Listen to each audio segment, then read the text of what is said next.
قصتنا يا أصحابي عن 2 أخوات بيلعبوا مع بعض، بس بيحصل سوء تفاهم بينهم، بس بيحبوا بعض جداً.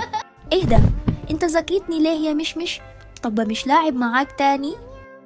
هو ليه كوكو بيزعقلي ومش مصدق إني مكنتش أقصد؟ مش عاوزة اقعد اكل معاك، مش هيفرق.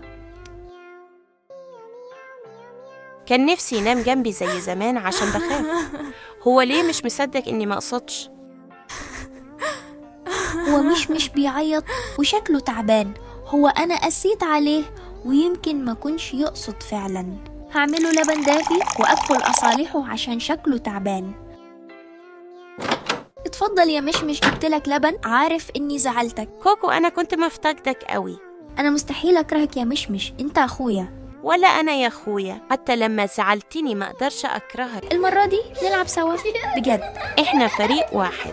يلا تصبحوا على خير. لو عجبتكم القصة قالوا لنا في التعليقات مين اللي غلطان، واشتركوا في القناة وفعلوا زر الجرس وأعملوا لايك للفيديو. سلام.